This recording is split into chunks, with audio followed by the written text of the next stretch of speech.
සාදරයෙන් පිළිගන්නවා හැමෝම ඉංග්‍රීසි RJ YouTube channel එකත් සමගින් මේ මොහොතේ සම්බන්ධ වෙලා ඉන්නේ. ඉතින් අද පාඩමේදී අපි කතා කරන්න බලාපොරොත්තු වෙනවා formal letters නැත්නම් official letter එකක් නිවැරදිව ලියන්නේ කොහොමද කියන එක පිළිබඳව. මේ පාඩම 9 10 සහ ඔය විභාගයට මෙවර පෙනී සිටින සිසුන්ට ඒ වගේම 12 13 ශ්‍රේණි වල සිසුන්ට මේ පාඩම ඉතාමත්ම වැදගත් වෙනවා. අපි යමු එහෙනම් පාඩමට. හැබැයි පාඩමට යන්න පෙර ඔයාලට තවමත් බැරිලා තියෙනවා නම් අපේ channel එක subscribe කරන්න. පහළට ගිහිල්ලා subscribe button එක click කරන්න. ඒ වගේම bell icon එකත් click කරන්න. එතකොට මේ වගේ පාසල් සිසුන්ට ඉතාමත්ම වැදගත් වෙන ඉංග්‍රීසි පාඩම් මම අප්ලෝඩ් කරපු ගමන්ම ඔයාලට නැරඹීමේ හැකියාව තිබෙනවා. එහෙනම් අපි එළින්ම යමු official letters නැත්නම් formal letters ලියන්නේ කොහොමද කියන එක සම්බන්ධයි.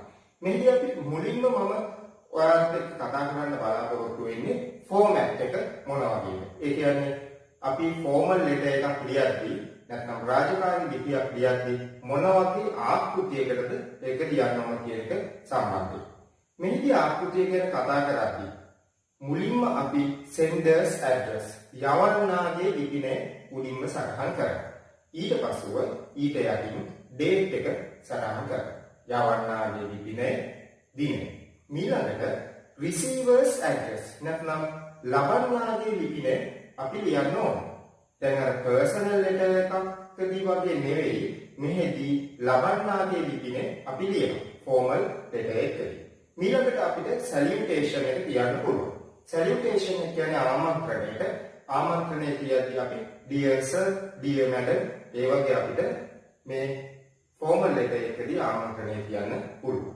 ඊළඟට අනිවාර්යයෙන් ඉතාමත්ම වැදගත් වෙන කාරණයක් තමයි මේ formal letter එක topic එකක් නැත්නම් මාතෘකාවක් තිබෙනවා. ප්‍රශ්නෙට අනුව සුදුසු මාතෘකාවක් අපි අපේ letter එකට ඊළඟට දෙනවා. ඊළඟට අපිට ලියන්න තියෙන්නේ ඡේද ටික. මෙහිදී මම ඡේද 4ක් ගැන සඳහන් කරන්න ඔයාලට කැමතියි. මෙම formal letter එකක් ලියද්දී ඡේද 4කට වෙන් කරලා අපිට ලියන්න පුළුවන්. නමුත් අපිට ඡේද 3කට වෙන් කරලා මේක ලියන්න පුළුවන්. ඕනනම් පළවෙනි ඡේදයේ සහ දෙවෙනි ඡේදයකට එකතු කරලා ලියීමේ හැකියාවක් තිබෙනවා. ඒ කියන්නේ වැඩි හිතන්න එපා. අපි මේ ඡේද 4 ගොඩනගා ගන්නේ කොහොමද කියන එක ගැන මුලින්ම කතා කරමු. මේ ඡේද 4දී පළවෙනි ඡේදයෙන් අපි purpose එක නැත්නම් මේ ලිපිය ලිවීමේ අරමුණ ලබා දෙනවා. ඒ කියන්නේ ප්‍රශ්නෙට අනුව මේ පිළිතුර ගොඩනගද්දී මේ ලිපිය ලියන්න මොකටද? ලිපිය ලියන්න මොකටද කියන එක අපි සටහන් කරනවා. ඊළඟට දෙවෙනි ඡේදයෙන් අපි describing the purpose. ඒ කියන්නේ අර උඩ ඡේදයෙන් පළවෙනි ඡේදයෙන් තියපු අරමුණ විස්තර කිරීම කරනවා. ඒ අරමුණට අදාළ විස්තරය අපිට කරන්න පුළුවන්. ඊළඟට අපිට පුළුවන් තුන්වෙනි ඡේදයේදී asking for response. ඒ කියන්නේ පිළිතුරු විමසීම. මේ ලියුම ලියුවන් පස්සේ මොන වගේ දෙයක්ද ඒ receiver එක නැත්නම් ලබන්නගේ අපි බලාපොරොත්තු වෙන්නේ කියන එක ඊළඟට අපිට දෙන්න පුළුවන්. ඊට පස්සේ හතරවෙනි ඡේදයෙන් අපිට thank you ස්තුති කිරීම කරන්න පුළුවන්. ඔන්න ඔය ආකාරයට අපිට මෙම formal letter එක paragraphs 4 වෙන් කරන්න පුළුවන්. ඊළඟට closing එක ඒ කියන්නේ yours faithfully, yours sincerely කියලා වල දක්වන්නේ. අනේ කොටස අපිට දෙන්න පුළුවන්. ඊළඟට signature අක්ෂර අපි තියනවා අවසානයේට අපි name with initials මුලකුරු සමග නම ලියලා මේ letter එක අවසන් කරන්න පුළුවන්. ඔන්න ඔය ආකාරයට අපිට පුළුවන් format එක ගොඩනගා ගන්න මේ official letter එක නැත්නම් formal letter එක. ඊළඟට මම ඔයාලත් එක්ක කතා කරන්න බලාපොරොත්තු වෙන්නේ ඉතාමත්ම වැදගත් කාරණයක් නෙවෙයි. මොකක්ද? OL වලට ලියන සිසුවෙක් නම් මේ වගේම 9 10 11 මේ letter එකදී formal letter එකදී මොන වගේද ලකුණු ලබා දෙන්නේ කියන එක අපි ඊළඟට කතා කරමු. ලකුණු ලබා දීමේදී කොටස් 4කට ලකුණු ලබා දීම සිද්ධ වෙනවා. content නැත්නම් අන්තර්ගතයට ලකුණු 3යි, language භාෂාවට ලකුණු 3යි, format and organization වලට ලකුණු 2ක් සහ mechanics of writing වලට ලකුණු 2ක් වශයෙන් ලකුණු ලබා දීම සිද්ධ කරනවා. මම එකින් එකට කියන්නම් කොහොමද මේ එකින් එකට මේ කොටස් 4දී ඔබට ලකුණු පිරිනැමෙන්නේ කියන එක පිළිබඳව. content ලකුණු 3. අන්තර්ගතයේ සඳහා තිබෙන ලකුණු 3. මේ ලකුණු 3න් 3ම ඔබට ලබා ගැනීමේ හැකියාව තිබෙනවා. All points are included and of required length. සියලුම points සියලුම කරුණු ටික අඩංගුයි. ඒ කියන්නේ අපිට question එකක් දෙනවනේ. අන්නේ question එකට අදාළ කරන සියලුම කරුණු ටික අපි දෙන්නේ. ඒ වගේම required length කියලා කියුවේ දරුවනේ ලකුණු තුනම ලබා ගැනීමට කොච්චර ඔයාලා ලියන්න ඕනද? 100 words තමයි සාමාන්‍යයෙන් මෙහෙදී ලැබෙන්නේ. වචන 100ක් ඔයාලා ලියන්න ඕන මේ ලියුම ඇතුලේ. ඕක තමයි අපි content වලට ලකුණු 3ක්ම ලබා ගන්න පුළුවන් වෙනවා මොන ඔය ආකාරයට තිබුණොත්. ඊට අමතරව content සඳහා ලකුණු 2ක් ලැබෙනවා. මොන වගේ තිබ්බොත්ද? Most of the points included. ඒ කියන්නේ මේ ප්‍රශ්නෙට අදාළ කරුණු වලින් බොහෝ ප්‍රමාණයක් ඔයාලා ලියලා තියෙනවා. ඒ හින්දා මතකම තියාගන්න ඕන ප්‍රශ්නේදී අපි එකින් එක කරුණ ප්‍රශ්නේ තියෙන කරුණු වලින් එකින් එක කරුණ අපි කියන්නේ. මොකද එක කරුණක් හරි ප්‍රශ්නේ තියෙන එකක් අපිට යම්කිසි විදිහකින් මිසුනොත් ඒකට ලකුණු ලැබෙන්නේ ලකුණු 2ක් පමණයි. ඒ නිසා හොඳටම මතක තියාගන්න අන්තර්ගතය කියන එක ඉතාමත්ම වැදගත් වෙනවා මේ ලිපියේ ලියන්න. ඊළඟට ලකුණු 1ක් ලැබෙනවා only a few points included. ඉතාමත්ම සුළු කරුණු ප්‍රමාණයක් විතරයි නම් ඔයාලා අන්තර්ගත කරලා තියෙන මේ ලියුමේදී. ප්‍රශ්නෙට අනුව ඒ ප්‍රශ්නේ තියෙන කරුණු වලින් ඉතාමත්ම සුළු ප්‍රමාණයක් අන්තර්ගත කරලා තියෙනවා නම් ඔයාලට ලැබෙන්නේ ලකුණු 1ක් පමණයි. ඊළඟට අපි යමු language භාෂාව. භාෂාව කියන එකට අපිට 3 marks ලකුණු 3ක් ලැබෙනවා. මේ ලකුණු 3ම අපිට ලබා ගන්න පුළුවන් almost no errors. කිසිදු වරදක් නොතිබී. well connected sentences. හොඳින් සම්බන්ධ වූ වාක්‍ය ලියා තිබීම. ඒ වගේම good range of vocabulary. හොඳ වාක්මාලාවක් තුල ඔයාලගේ letter එක ලියලා තියෙනවා ඒව ලකුණු 3ම ලබා ගැනීමේ හැකියාව ඔබට තිබෙනවා. ඔයාට ලකුණු 2යි ලබා දෙන්නේ few errors. වැරදි කිහිපයක් ඔයාගේ letter එක තුල තිබෙනවා. well connected sentences. හැබැයි හොඳින් සම්බන්ධ වූ වාක්‍ය ලියලා තියෙනවා. good range of vocabulary. ඒ වගේම හොඳ වාක්මාලාවක් තියෙන්නත් ඕන. එහෙම වුණොත් ඔයාලට ලැබෙන්නේ ලකුණු 2ක් පමණයි. ඒ කියන්නේ errors කරන්නේ නැතුව, වැරදි කරන්නේ නැතුවම ලියුවොත් තමයි ඔබට language වලට ලැබෙන full marks ලබා ගැනීමේ හැකියාව තිබෙන්නේ. එක ලකුණක් ඔයාලට දෙනවා only a few correct sentences. නිවැරදි වාක්‍ය කිහිපයක් පමණක් ඔයාලා ලියලා තියෙනවා නම් එක ලකුණක් පමණයි ඔබට ලැබෙන්නේ. ඒ වගේම ලකුණු කිසිවක් ඔබට ලැබෙන්නේ නැහැ. all sentences incorrect. සියලුම වාක්‍ය ඔයාලා ලියලා තියෙන ඒවා වැරදි නම් ඔබට කිසිදු ලකුණක් මෙහිදී හිමි වෙන්නේ නැහැ. ඊළඟට අපි යමු format and organization. ආකෘතිය සහ සංවිධානාත්මක බව. මේ සඳහා ඔබට ලකුණු 2ක් ලැබෙනවා. මෙම ලකුණු 2ම ලබා ගන්න පුළුවන් well organized ideas. හොඳින් සංවිධානාත්මක වූ අදහස්. connected meaningful paragraphs. එකිනෙකට සම්බන්ධ වුණු අර්ථාන්විත ඡේද. ඒ වගේම has used correct format of the letter. letter එකේ නිවැරදි format එක, නිවැරදි ආකෘතියක ඔයාලා ලියලා තියෙනවා නම් මේ ලකුණු 2ම ලබා ගන්න පුළුවන්. මම මේ විදිහට highlight කරනවා has used correct format of the letter කියන. letter එකේ format එක කියද්දී අපිට format එක ක්‍රම දෙකකට ලියන්න පුළුවන්. full block style එක. full block style එක කිව්වේ කෙලින්ම අර ලියන තීරු දිගේම පහළට වම් පැත්තේ දිගටම ලියාගෙන යනවා. අපි ඒකට full block style එක කියලා කියනවා. ඊට අමතරව ඔයාලට modified semi block style එකෙන් ලියන්නත් පුළුවන්. එතෙන්දි වෙන්නේ senders address එක. යවන්නාගේ ලිපිනය සහ date දකුණු පැත්තේ තියෙනවා.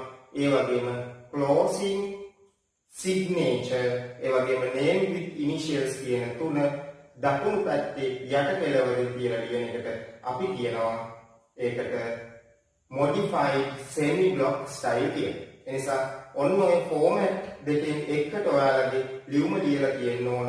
මේ format and organization කියන එකේදී ලැබෙන ලකුණු 2ම ලබා ගැනීමට නම් මේ සඳහා එක ලකුණක් ඔයාලට ලබා ගන්න පුළුවන් ideas not well connected. එකින් එකට සම්බන්ධ නොවූ අදහස් නම් ඔයාලගේ ලෙටර් එක තුල තියෙනවා.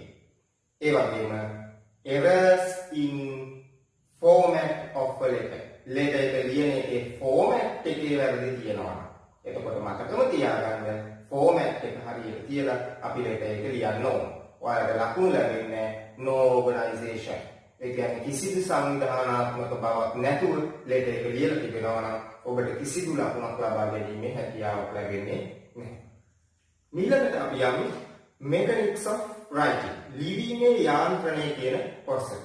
මෙහිදී ඔයාලට ලකුණු දෙකක් හිමි වෙනවා.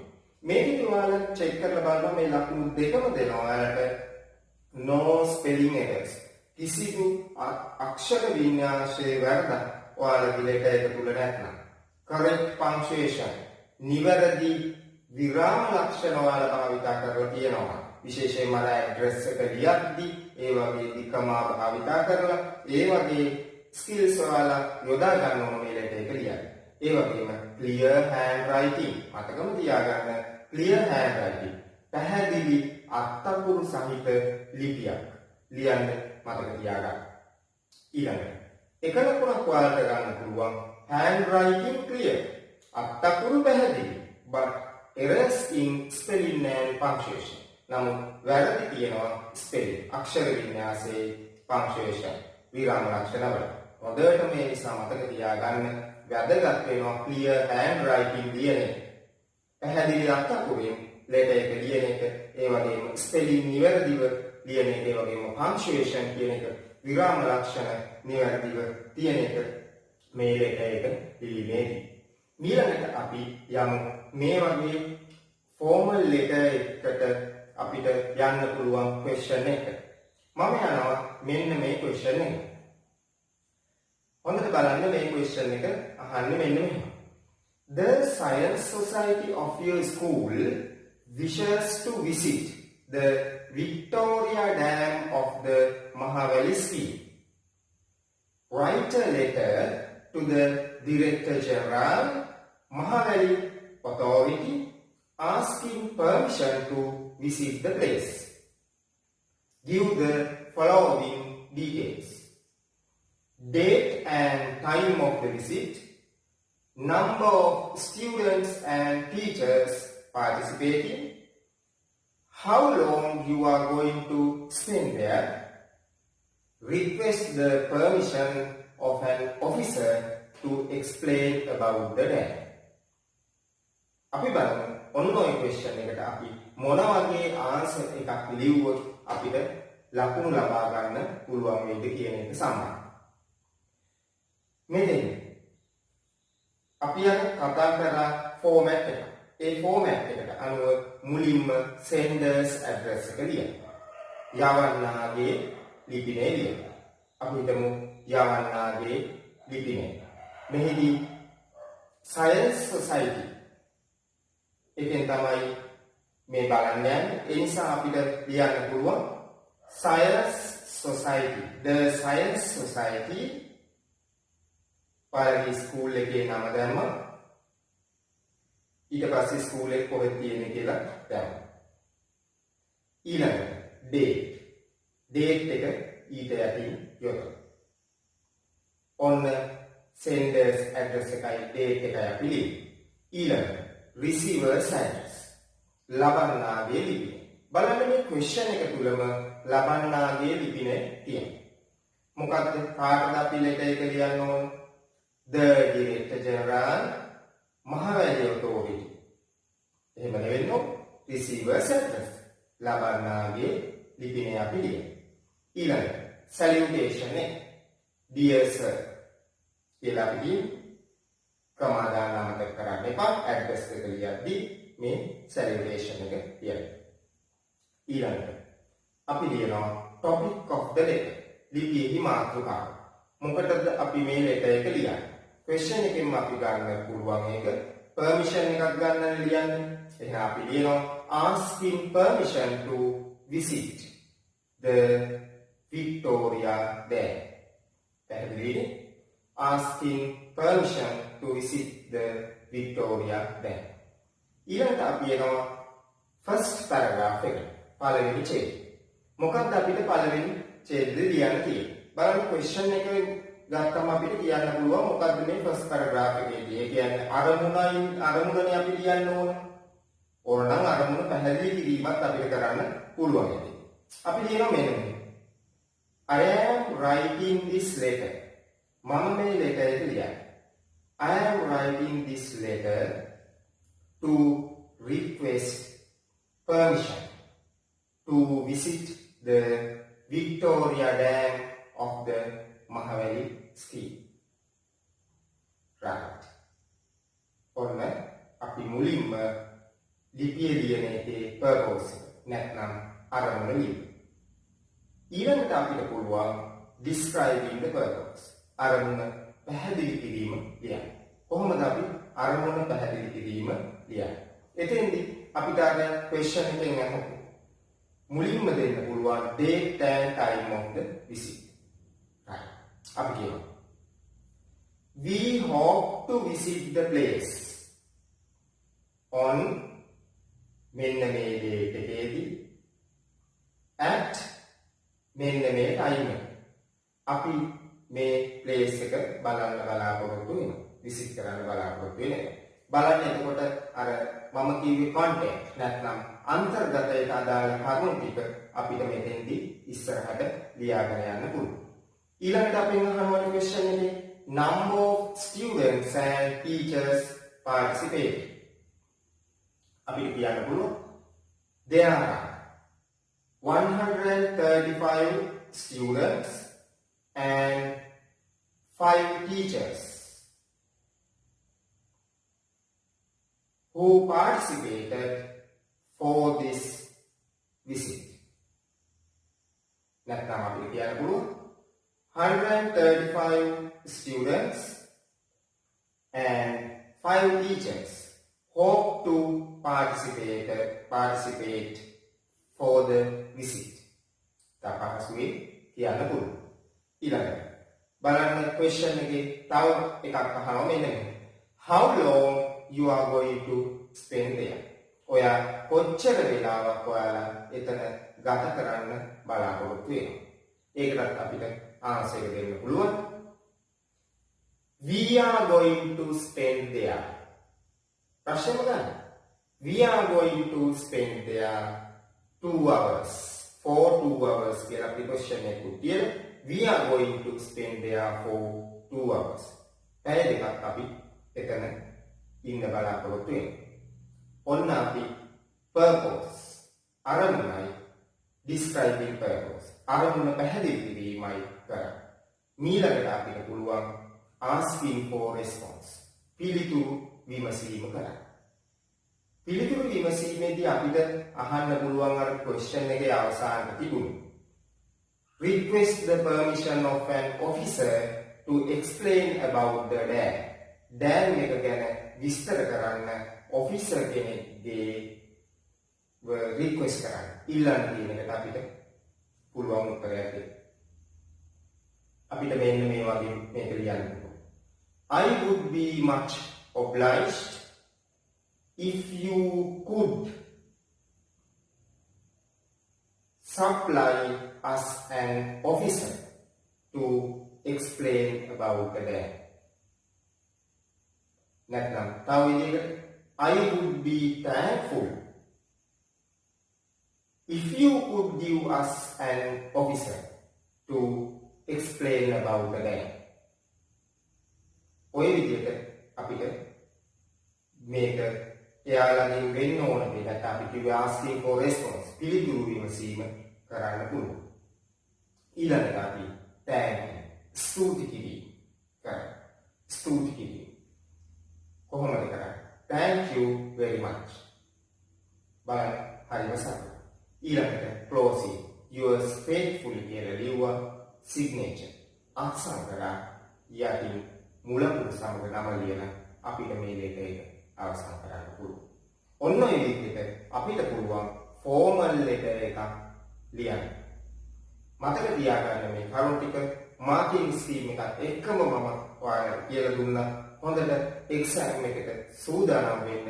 ඒකෙදි මම මේ කිව්ව කරුණු ටික උපයෝග කරගෙන ඔෆිෂියල් ලෙටර්ස් පරණ ඕලෙල් ප්‍රශ්න හොයාගෙන ඒ ටික අරගෙන ලියලා හුරු වෙන්න පහසුවෙන් මේ ලෙටර් එකක් ලියන්න පුළුවන් කියන කාරණය හොඳට මතක තියාගන්න කියලා කියමින් මම අද පාඩම අවසන් කරනවා.